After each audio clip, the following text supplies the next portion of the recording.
Did you know that Tom Holland once played Billy Elliot in London's West End? It's true, and it might just be the key to understanding why he's such a perfect Peter Parker. Long before he donned the Spider-Man suit, Holland was turning his way to stardom. But how did a ballet-dancing boy from Kingston upon Thames become the face of Marvel's most iconic teenage superhero? Welcome, Hero Junkies. In today's video, we will explore why Tom Holland is the real-life Peter Parker. Before we move on, please take a second to like and subscribe so we can keep bringing you more content like this. Thanks for the support. Now, back to the video. From ballet shoes to Spidey suit. Tom Holland's journey to becoming Spider-Man didn't start with web-slinging or wall crawling. Instead, it began with hip-hop moves on a London stage. Before he was dodging supervillains, Holland was perfecting his dance steps at Nifty Feet Dance Studio in Wimbledon. In 2008, the producers of Billy Elliot the musical were on the hunt for new talent. Holland, despite having no formal ballet training, decided to give it a shot.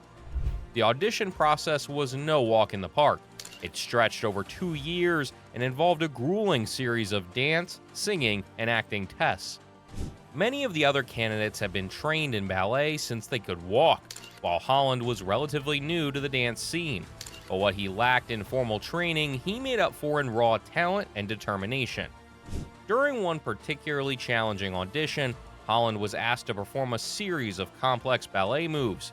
Instead of backing down, he threw himself into the routine with everything he had. The casting directors were impressed by his natural ability and his willingness to take risks. Finally, after months of uncertainty, Holland got the news he'd been waiting for. He landed a role in Billy Elliot the musical. Not as Billy himself, but as Billy's best friend, Michael. It was a smaller part, but Holland was over the moon. He'd done it. He'd broken into the world of professional theater. After proving himself in the role of Michael, he was given the opportunity to play Billy himself. It was a dream come true for the young actor, and he threw himself into the part with everything he had. Night after night, he wowed audiences with his energy, his dance skills, and his acting chops. The experience on the West End stage would prove invaluable in Holland's future career. It taught him discipline, how to handle pressure, and how to captivate an audience. These skills would serve him well when he eventually made the transition to the big screen.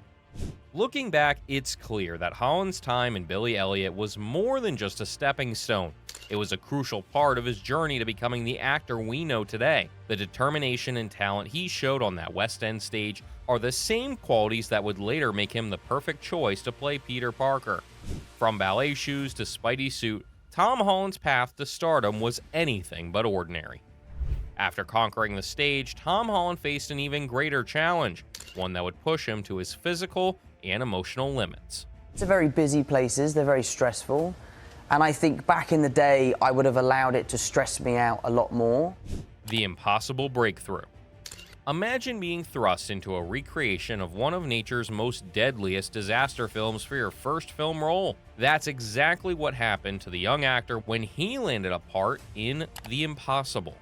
The film, based on the devastating 2004 Indian Ocean tsunami, would prove to be Holland's breakthrough into the world of cinema. But it wasn't just an ordinary debut.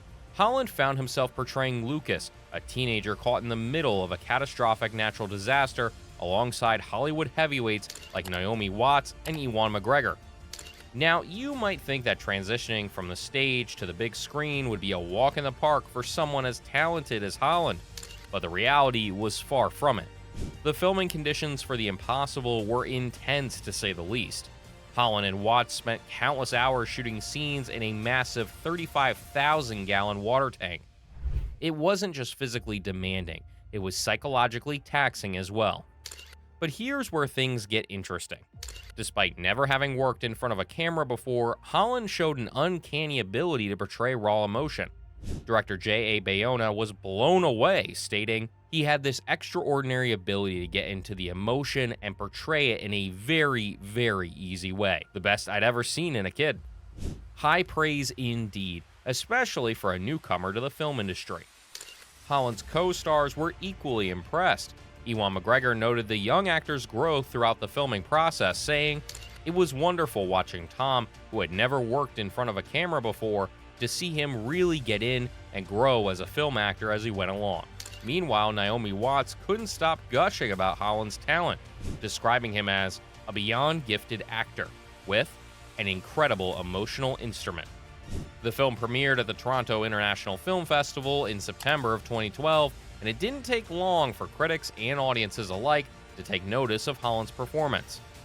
The film was both a critical and commercial success, raking in $180.3 million against a budget of $45 million. But more importantly, it put Holland on the map. His portrayal of Lucas earned him a nomination for the Goya Award for Best New Actor, along with several other accolades, including the National Board of Review Award for Breakthrough Performance. It was clear that Holland wasn't just another child actor. He was an extraordinary star in the making. The experience of working on The Impossible had a profound impact on Holland. It wasn't just a job. It was the moment he decided to pursue acting as a full-time career. Little did he know that this decision would eventually lead him to don the iconic red and blue suit of everyone's favorite web-slinger.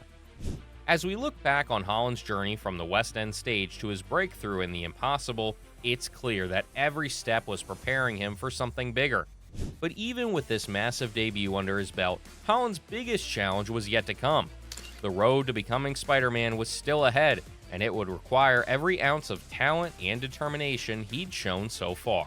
Basically, had been auditioning for about 5 months, and after my final audition, they said, "You'll find out tomorrow."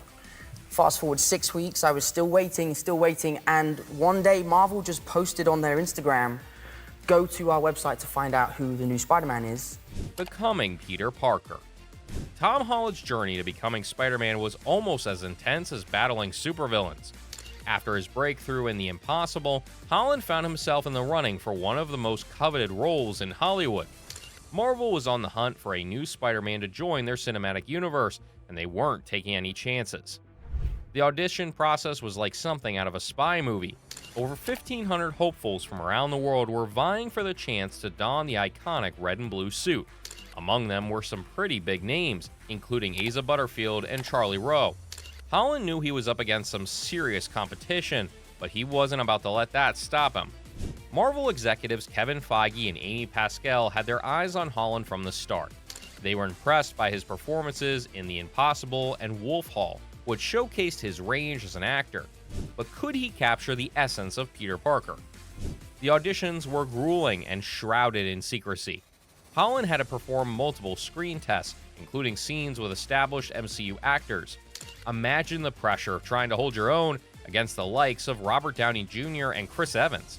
But Holland rose to the challenge, impressing everyone with his natural charm and ability to embody the character. One of the key factors working in Holland's favor was his age. At 19, he was much closer to Peter Parker's high school age than previous Spider-Man actors Tobey Maguire and Andrew Garfield, who were in their mid to late 20s when they took on the role. This youthful energy was exactly what Marvel was looking for to breathe new life into the character. As the audition process dragged on, the tension mounted. Holland was giving it his all, but would it be enough?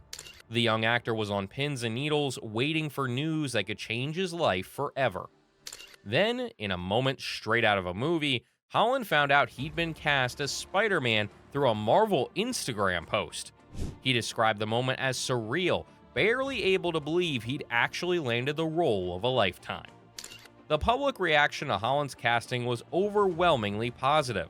Fans were excited to see a younger actor take on the role, feeling that it would bring Spider-Man closer to his comic book roots.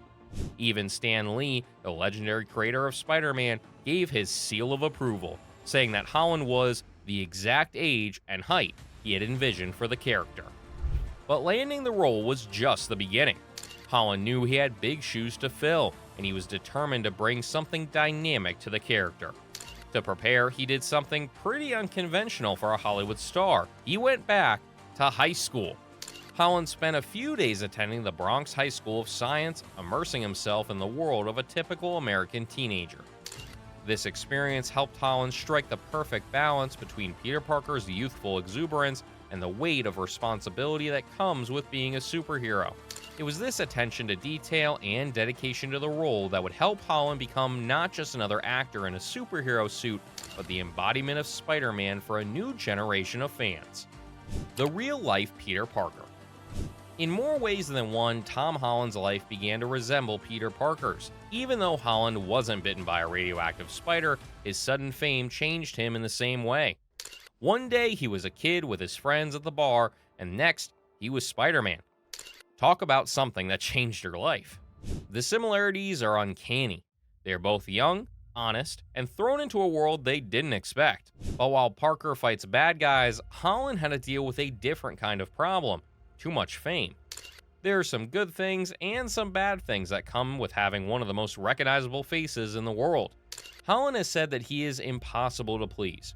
This quality helped him as an actor, but hurt him when he is constantly in the spotlight. Being on all the time put a strain on me. Holland actually threw up after a press conference in one very bad incident. It looks like even Spider-Man can be scared on stage. Holland had a hard time keeping up with both his superhero persona and his personal life. He has said that the media attention makes him feel like he doesn't have any privacy. When everyone sees you as Peter Parker, it's hard to be a normal guy. Holland had to learn to set limits and find moments of normalcy in a situation that was very far from normal. It wasn't all stress and web shooters though. Like his on-screen alter ego, Holland found ways to use his newfound fame for good. The Brothers Trust is a charity he started to raise money for good causes. Holland should learn from Peter Parker's example. When you have a lot of power, you also need to be responsible with it. Zendaya, Holland's co-star in Spider-Man and current girlfriend, had this to say about him. "I appreciate that he really loves being Spider-Man. There's a lot of stress because you have to be a superhero everywhere you go. This stress has changed Holland as a person and as an actor.